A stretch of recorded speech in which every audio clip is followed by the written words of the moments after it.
Welcome to my review of the CYCLIQ FLY12 Sport.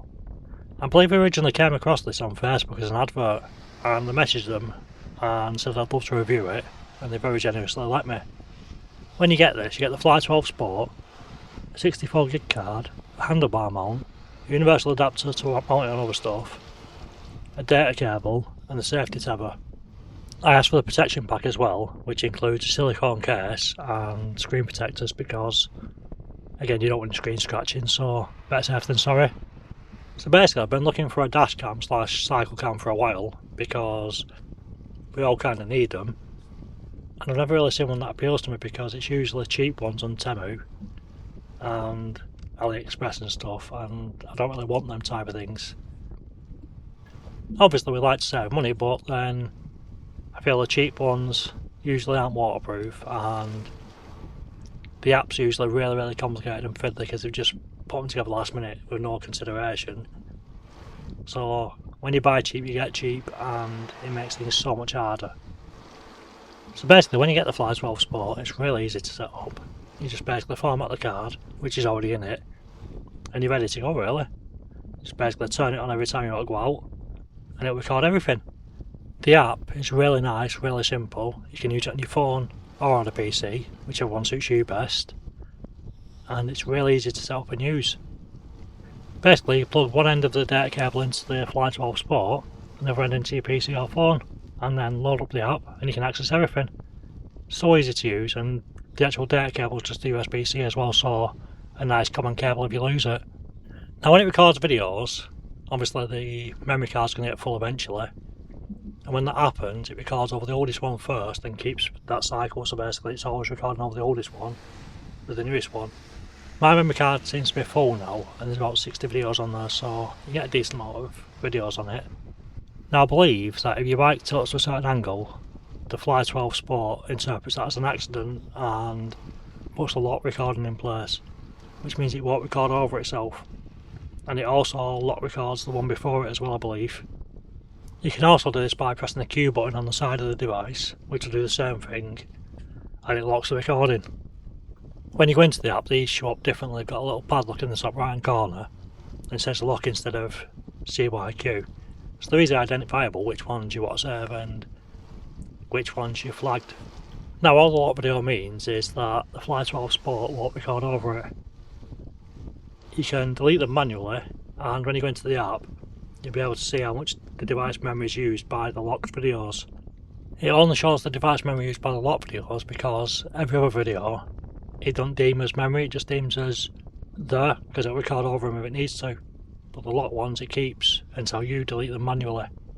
So in addition to being a dash cam, it's also a cycle light as well, and it has 7 modes of light ranging from solid beam to flashing, which is a nice touch.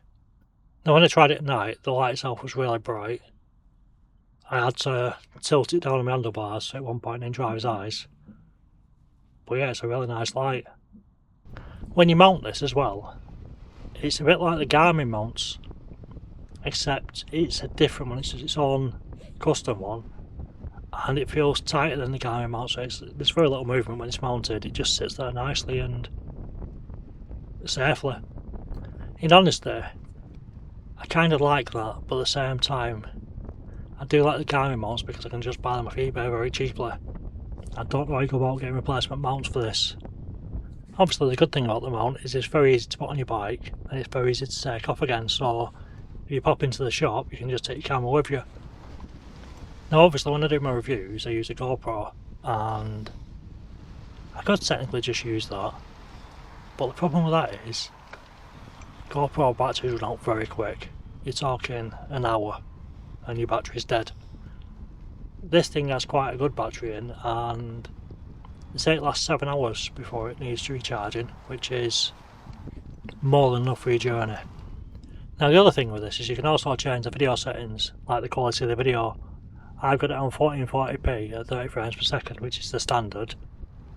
Now you can change to 720p, 120 frames per second, 180p, 30 frames per second, HDR it says, 1080p at 60 frames per second, or 2160p at 24 frames a second, so there is the options.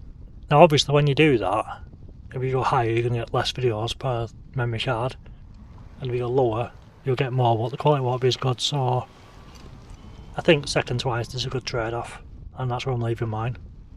There's also the option to mount it underneath your handlebars and flip the actual screen on it so it record upside down, so to speak, which would be the right way up. So what do I think of the camera? I think ultimately it's a really nice bit of kit. It records really well, good quality video in harsh conditions. One example is this lady. I was on my way home from shopping and she happened to cross the road at a point whereby it was directly the sun behind her, and I could barely see her, to be honest. I saw her last minute and slowed down. Didn't hit her, but I didn't even see her until last minute, and the camera picked it all up, so the camera's better than my vision anyway. I think ultimately it seems to compete with the GoPro as regards video quality in daytime, absolutely, and then at night time I'd actually say it's a better video quality. The GoPro goes very dark and very grainy at night, and this seemed to see really well considering how dark it was. So what I'll do now is I'll put side by side footage. On the left I'll put GoPro, and on the right I'll put the Fly12 Sport. Yeah, so I think this shows the GoPro is really dark and it's not picking up any light details of buildings or anything, whereas the Fly12 shows way more because it's set brighter basically. And obviously the brighter it is, the more detail it picks up and the more chance you've got of retrieving evidence if you need it. I think we kind of live in a time now whereby hopefully we don't have an accident, but if you do have one it's better to have the evidence and a video recording of what actually happened, so you're not relying on your word. Especially in the current climate whereby e-bikes are really being like demonised for everything.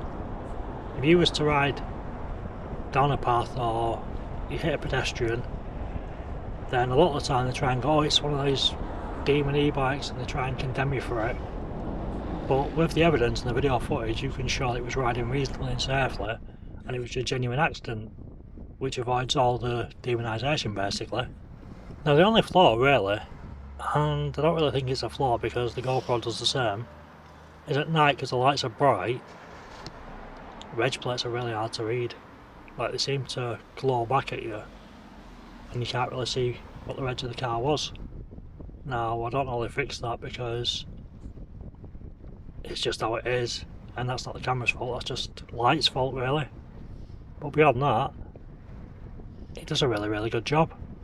Now this thing really isn't cheap. It's £319 for your basic Fly12 unit and £358 if you want the protection pack like I got.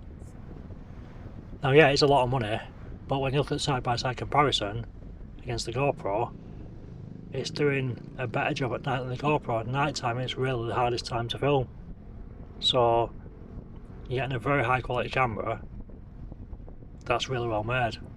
Now honestly I don't really know any competitors it's got and how they compare against it. This is doing really well for me, so I'm happy with this and I'd recommend this. So yeah, for me personally this will always be on my bike now.